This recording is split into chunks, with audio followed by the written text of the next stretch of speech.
Vamos a orar. Dios Padre Santo, Padre Celestial, oh Dios Santo, gracias te damos, Señor, por este privilegio que nos da, Señor, de reunirnos en tu nombre, Padre, en alabanza. Estamos en paz, Señor, contigo, porque tú nos reconciliaste a través de tu Hijo, Padre.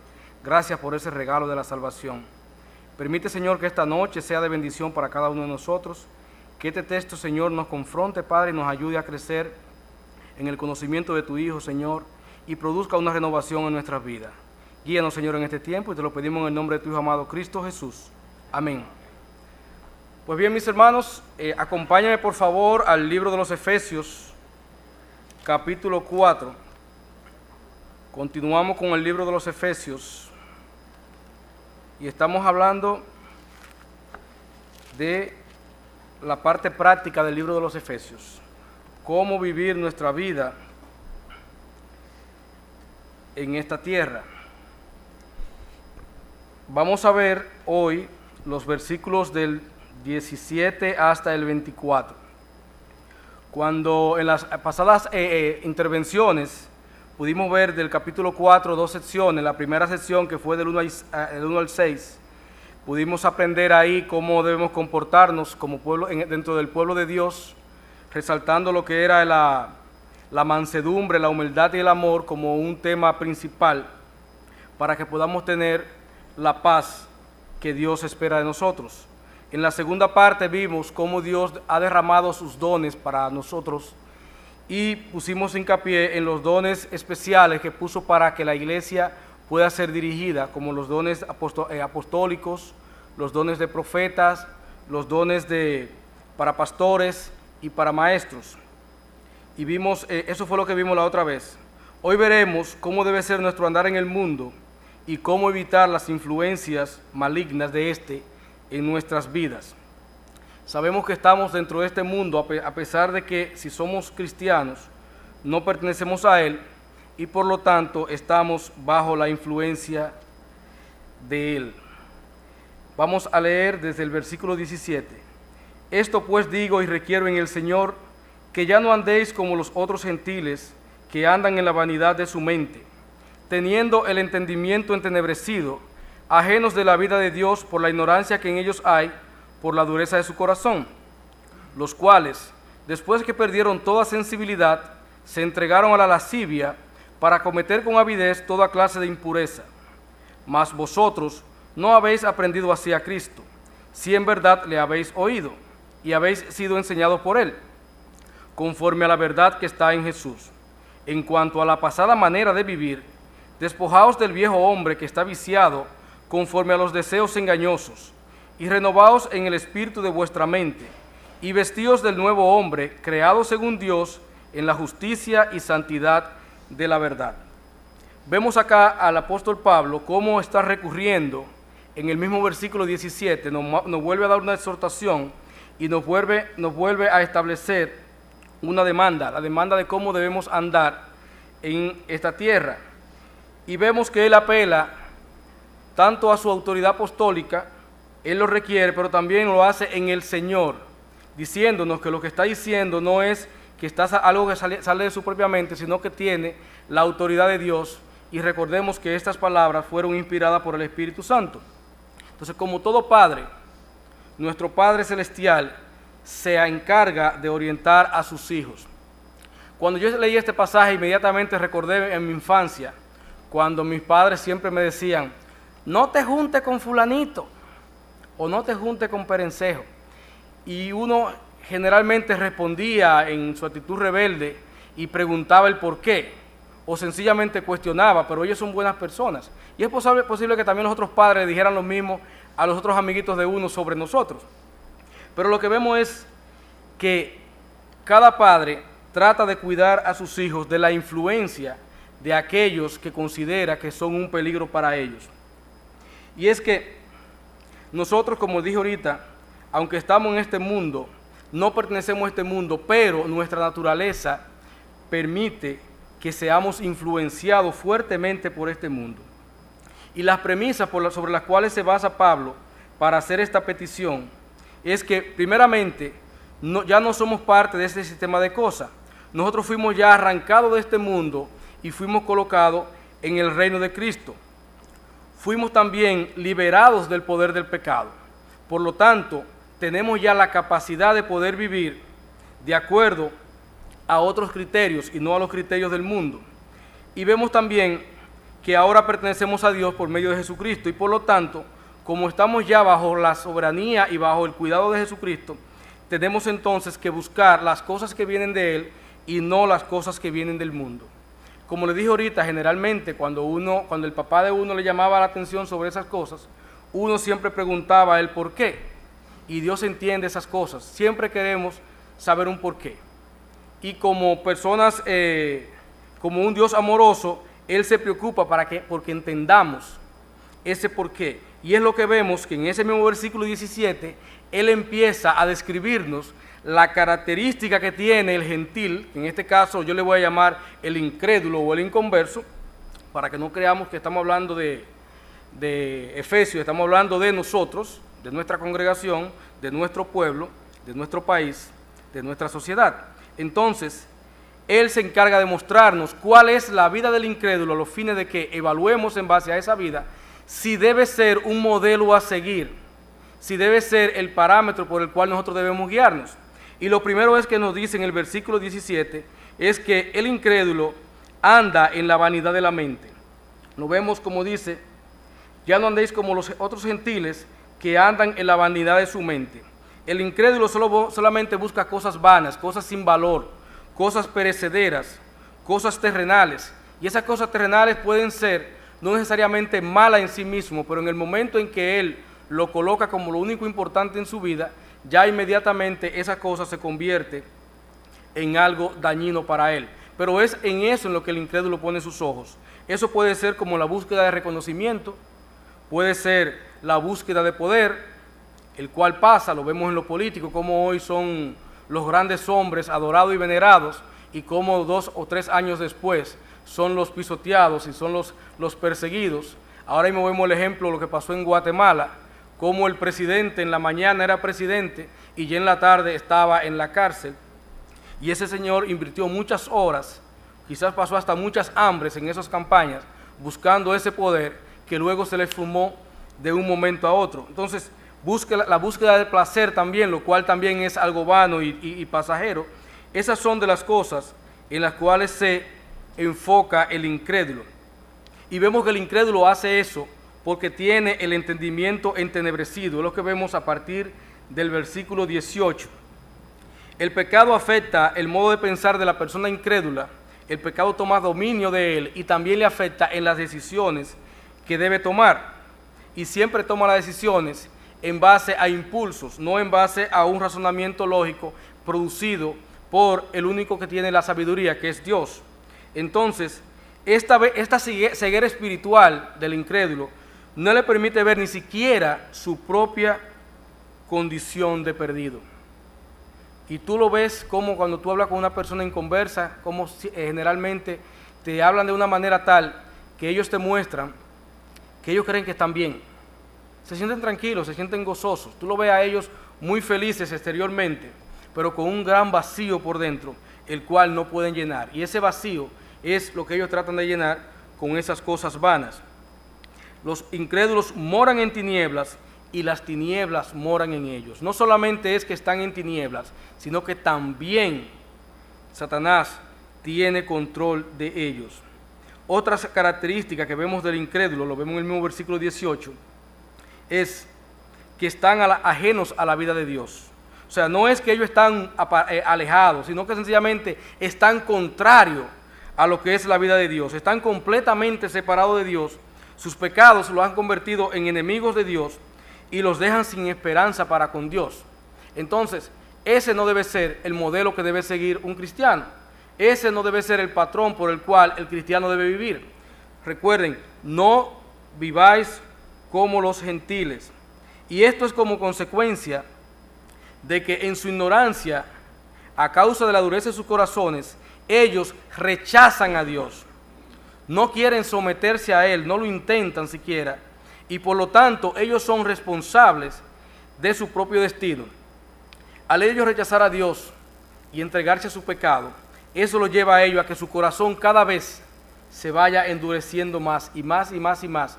Y cada vez ellos entiendan que el pecado no es tal y que las cosas de Dios son sencillamente cosas sin importancia, sin ningún valor a futuro. Vemos que con la dureza también se produce algo muy importante, que lo vemos en el versículo 19, y es que pierde toda sensibilidad. Aquí en la ilustración yo me acordé de un señor allá en mi campo, el cual no le gustaba usar zapatos.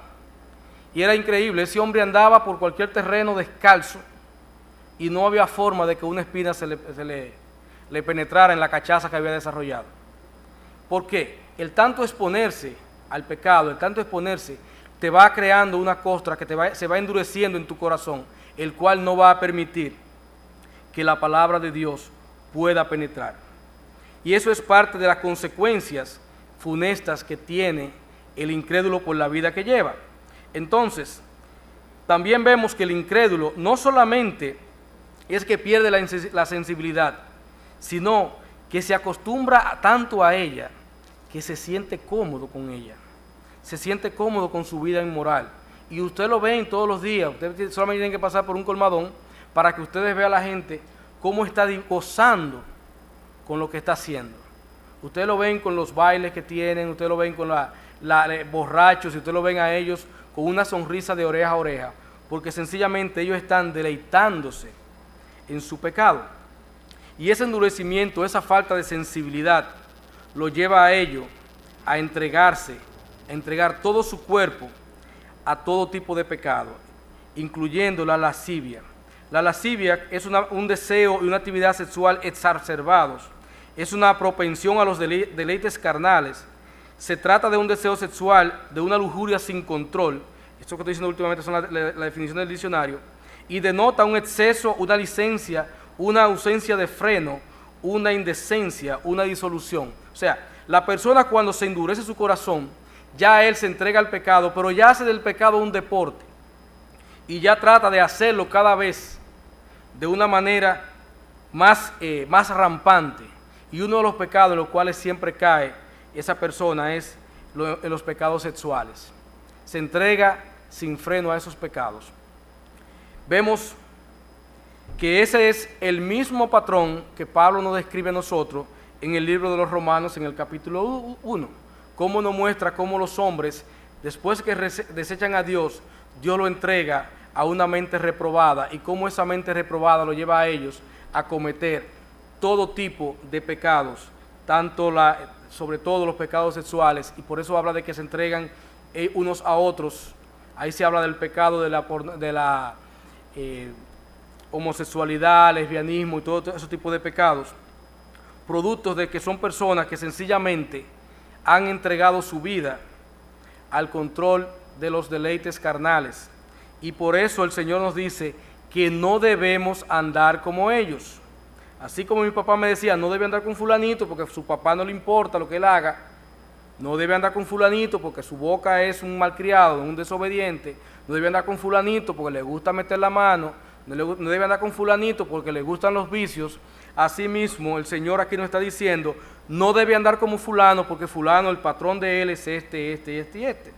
Entonces, vemos que también en ese mismo versículo nos muestra que ellos cometen con avidez toda clase de impureza.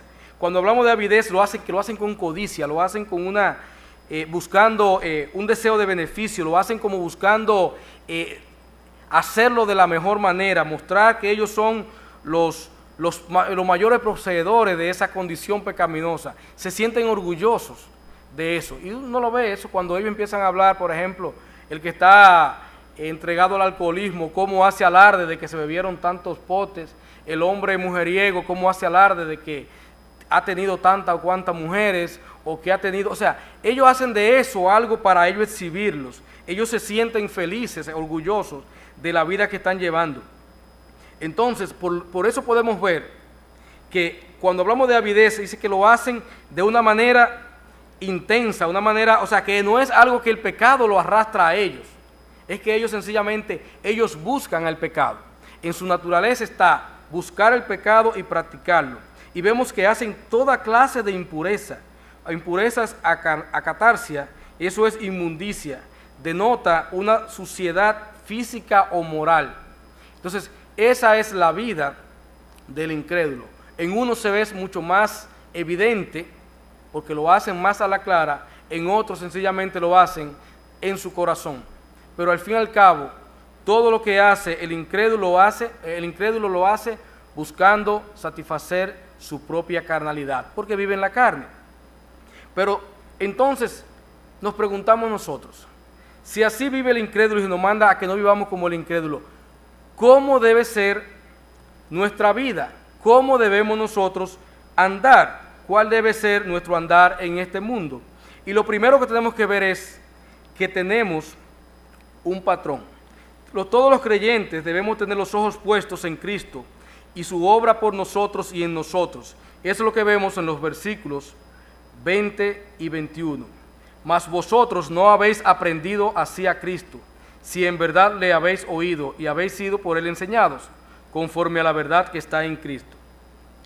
Lo que vemos acá es que Pablo lo que dice a ellos es, observen ustedes, si ustedes son cristianos, cuál era el proceder de Jesucristo. Y en base al proceder de Jesucristo, ustedes tienen que ver entonces cuál debe ser el proceder de ustedes aquí en la tierra. Entonces, el cristiano debe caminar con Cristo. Estamos hablando de que debe no solamente conocer de Cristo, tener un conocimiento histórico de Cristo, sino que debe tener un conocimiento íntimo de Cristo. Debe ver el tipo de vida que llevó Cristo en su ministerio terrenal para poder ver cómo debe vivir un cristiano. Cristo vivió de una manera desprendida, ayudando a las personas, preocupándose por el necesitado. De hecho, su ministerio principal fue dar su vida por esos necesitados para que podamos tener la esperanza que hoy tenemos. Entonces debemos ver el ministerio terrenal de Jesucristo, que era una persona dedicada a la oración, era una persona que siempre se mantuvo en obediencia a su Padre. Siendo Dios, no tomó el ser igual a Dios como algo que aferrarse, sino que sencillamente se despojó de su condición de Dios y se sometió a hacer todo lo que el Padre le enviara a través del Espíritu Santo que había colocado en él. El cristiano también debe, para poder caminar con Cristo, debe ver las instrucciones que Cristo ha dejado para nosotros a través de su palabra. Un cristiano debe vivir siempre escudriñando las Escrituras y viendo las Escrituras como su manual de vida. No debes ver el mundo como tu manual de vida. Debe ver también y aquilatar el sacrificio y la obra que Cristo hizo por nosotros en la cruz. O sea, en el momento en que uno mira lo que nos correspondía a nosotros y ve lo que Cristo nos quitó de encima a nosotros, entonces en ese momento el cristiano va a empezar a ver que esa vida que lleva el impío es una vida que él debe rechazar, de la cual él debe siempre alejarse. Y otra cosa que debe el cristiano hacer es que debe dejarse guiar por el Espíritu Santo de Cristo, el cual Cristo ha puesto en él para que sea su ayudador y su orientador. El cristiano por sí solo no puede luchar con el mundo, no puede.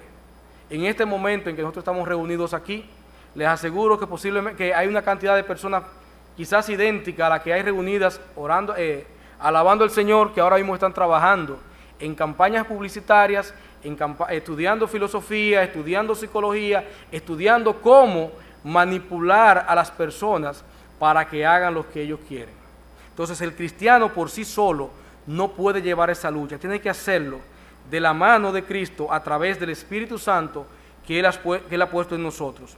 Vemos que Cristo les dice a los cristianos, les conviene que yo me vaya porque le voy a poner mi Espíritu en ustedes y ese va a ser su consolador, que lo vemos en Juan 14:16, y también va a ser su ayudador, aquel que va a tomar las Escrituras y te va a ayudar a ti a llevar las Escrituras del papel a la práctica.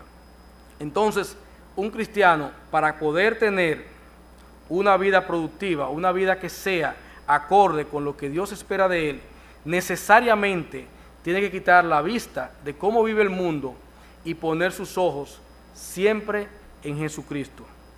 No es fácil, estamos trabajando en eso todos. Pero la pregunta es, ¿cómo lo hago? Ahora viene, ¿cómo debemos actuar nosotros para entonces manifestar que estamos caminando con Cristo. Y es que todavía seguimos colocados en un cuerpo de pecado, el cual nos sigue demandando a nosotros. Todavía cuando oímos cierta música lo sentimos en el cuerpo. Cuando vemos ciertas cosas lo sentimos en la carne. O sea, nuestros ojos, nuestro cuerpo nos demanda cosas que nuestro espíritu no quiere, pero nuestra carne sí la quiere. Y esa fue la lucha que tuvo Pablo toda su vida. Y es la lucha que tiene todo cristiano. Nosotros vamos a vivir siempre en esa lucha. Y es la lucha que vemos que se logra vencer solamente si observamos lo que vamos a ver ahora en los versículos del 22 al 24. En cuanto a la pasada manera de vivir, despojaos del viejo hombre que está viciado conforme a los deseos engañosos, y renovaos en el espíritu de vuestra mente, y vestíos del nuevo hombre, creado según Dios, en la justicia y santidad de la verdad. Entonces aquí nos está hablando de que nosotros tenemos un viejo hombre, el cual nos está demandando cosas, pero debemos despojarnos de ese viejo hombre, el cual tiene ciertas características, algunas de las cuales ya yo he ido mencionando. Lo primero que nos muestra aquí es que ese viejo hombre es viejo, corresponde a nuestra antigua naturaleza. Es un viejo hombre que está considerado muerto, que fue crucificado en Cristo. Por lo tanto, ese viejo hombre ya no es el que nos controla a nosotros. Ese viejo hombre, nosotros podemos deshacernos de él. Fue crucificado, fue llevado en la cruz de Cristo. Pero también ese viejo hombre tiene otra característica, y es que ese viejo hombre está viciado. Ese viejo hombre no sirve. Ese viejo hombre está de continuo llamado a hacer el mal. Ese viejo hombre lo único que hace es buscar satisfacer los deseos carnales. Y es lo que vemos en Romanos 7:18, cómo Pablo expone su situación, cuando dice: y yo sé que en mí, esto es, en mi carne, no mora el bien, porque el querer el bien está en mí, pero no el hacerlo. O sea, ya nosotros que somos cristianos, vivimos en esa dicotomía, una carne que quiere hacer el mal y un espíritu que quiere hacer el bien. Entonces, de acuerdo a cuál nosotros alimentemos más, esa es la que va a tomar control de nuestra existencia, de nuestra vida como individuos. Pero también vemos que ese individuo, ese viejo hombre, está conforme a los deseos engañosos. Ese hombre de pecado solamente busca satisfacer los placeres, como dice Romanos 8:6, porque el ocuparse de la carne es muerte, pero el ocuparse del espíritu es vida y paz. En el 7 y 8, lo voy a leer completo. Por cuanto los designios de la carne son enemistad contra Dios, porque no se sujetan a la ley de Dios, ni tampoco pueden hacerlo. Y los que viven según la carne no pueden agradar a Dios. O sea, ese viejo hombre a nosotros no nos sirve. Tenemos que, bajo todas circunstancias, deshacernos de él. Pero deshacernos del viejo hombre y quedarnos sin hacer nada sería como crear un vacío. Y cuando tú creas un vacío, el producto donde tú creas el vacío se comprime y hasta se destruye, si lo vemos ya en términos físicos. Entonces, ese viejo hombre tiene que ser sustituido. Pero para sustituir ese viejo hombre, debe producirse en nosotros lo que vemos en el versículo 23. Tiene que producirse en nosotros necesariamente una renovación de nuestro espíritu. Debe haber un cambio de mente en nosotros. La Biblia nos muestra en 1 Corintios 2:15, cuando nos dice Pablo: porque ¿quién conoció la mente del Señor? ¿Quién le instruirá? Mas nosotros, haciendo una diferencia, nosotros tenemos ya la mente de Cristo. Hermanos, nosotros tenemos la mente de Cristo. Con la mente de Cristo ya nosotros no tenemos que hacer mucho trabajo. Lo único que tenemos que hacer ahora es dejar que esa mente de Cristo tome control de toda nuestra vida. Y eso lo podemos hacer por varias razones. Primero, ya hemos nacido de nuevo.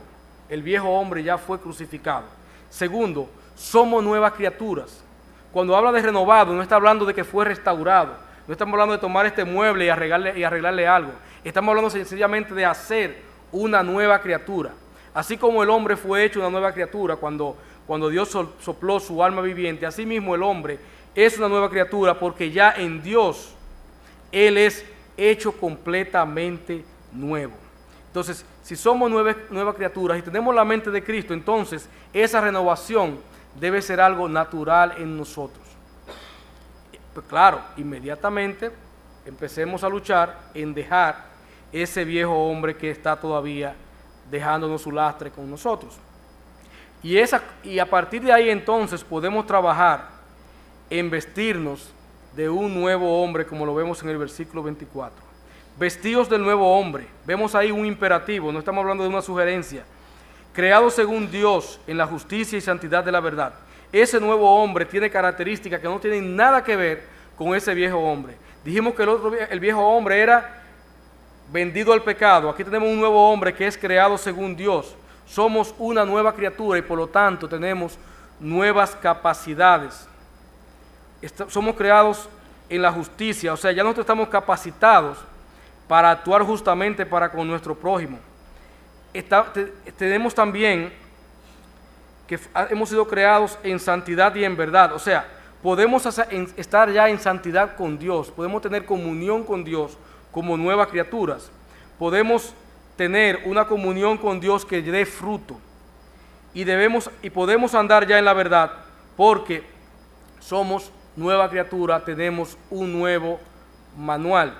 Entonces, amados hermanos, si vemos esto desde el punto de vista práctico, yo lo asemejo a cuando un jugador de béisbol que pertenece a un equipo cae en la agencia libre o es cambiado a otro equipo.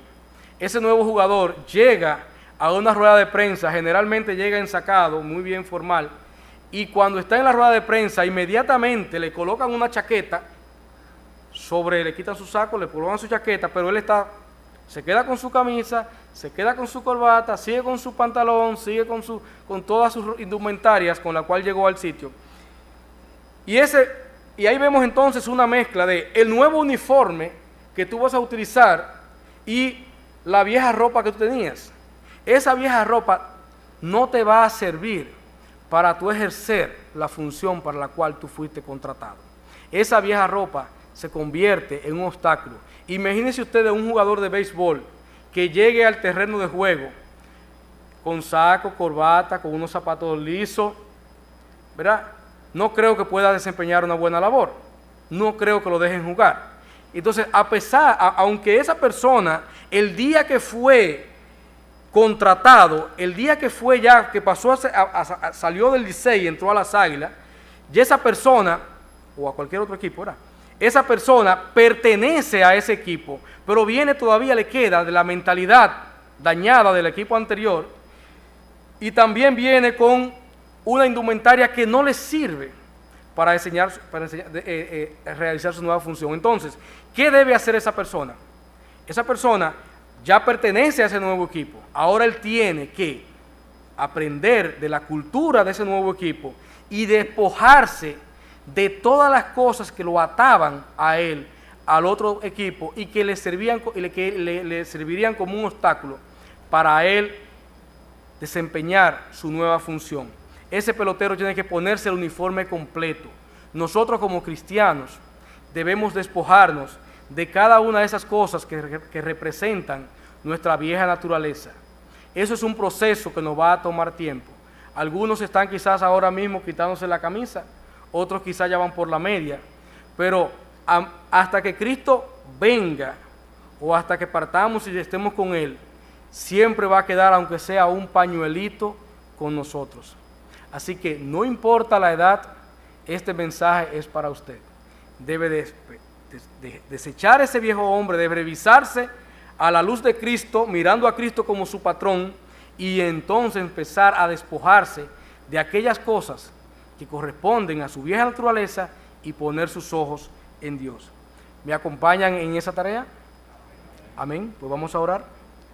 Dios Padre Santo, estamos ante ti, Señor, para agradecerte, Señor, por este tiempo que hemos tenido y pedirte, Padre, que tú nos conviertas, Señor, en nuevos hombres. Que tú, Señor, hagas renacer en nosotros, Padre, que haga brillar, Padre, la nueva naturaleza que tenemos, a los fines de que el mundo vea en nosotros, Señor, un testimonio vivo de lo que es tu gracia.